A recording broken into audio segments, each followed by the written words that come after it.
Yo mga pare ko, magandang hapon sa inyo. Kamusta kayo? Ngayon nga ay namin ngayon, day off namin ngayon.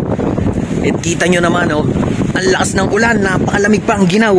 Hindi pwedeng walang jacket, putik na yan. Kutib-tib naman ako napakalamig. Lakas ng ulan, ayan, pabasa. Grabe. Kamusta kayo dyan mga pare ko Putik. Ganito pala dito sa Korea. Putik na kahapon lang ikainit-init tapos ngayon bigla namang umulan kung kailan day off namin. Sino bang pagkabukas ay ganito pa rin? Di ba kami waiting list? Sino ba namang magpapatanim at magpapatrabaho sa farm ng ganitong weather at napakaulan, no? Ang lakas. Update. Grabe.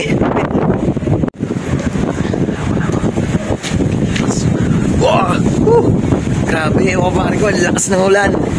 Lakas pa ng hangin, napakalamig. Lamig. Ayan, nababasa tayo. Lakas ng ulan, no?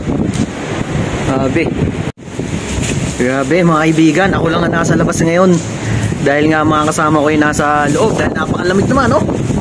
Lakas ng hangin. Ang sarap pala dito.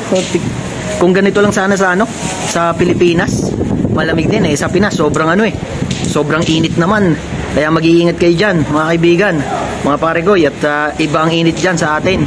Dito pag uminit, pag suminting ang init, kaya pa naman, nakakapagtrabaho pa nga sa farm ay dyan pag sa atin, anong oras pala ang napakainit na, baka bumagsak ka na at bumigay. Kaya mag-iingat kayo dyan palagi mga kaibigan. At hindi ganun ka hindi ganun ka dali ang magbabad sa initan kung ikukumpara dito. Pero ngayon talagang ini-enjoy ko lang ang panahon ngayon dahil bihirang-bihirang maranasan to. At sa Pinas nga hindi naman ganito. Lamig, grabe. Siguro kung ikukumpara na sa Baguio tsaka dito, mas malamig pa rin to kaysa sa Baguio. At saka sa Tagaytay, iba ang lamig dito. Kaya ito mga pare ko, kita nyo naman, lutuan naman ng mga tropa. Noodles na niluluto dahil nga ito lang pinakamadaling lutuin sa sa mga panahon na ganito. Dahil lamig nga Kita nyo ito ang akin Hala, maanghang yan mga kaibigan. Kaya sarap sa malamig na panahon. Ito, dali muna tayo Talaga namang paspas naman ang subo si Jepoy hindi papaawat. Ang iba talaga namang mga katabi ko dito yung nagkakainan na rin. Sarap ayan, noodles, tsaka kanin, ulam nila. Ito, Lucky Me.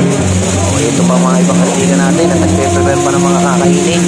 Yung kaibigang Remy naman, nag-ayaw naman paawat Kaya yun, mga pare ko, enjoy muna at masarapan to Yo, mga kaibigan, update ko na lang ulit kayo.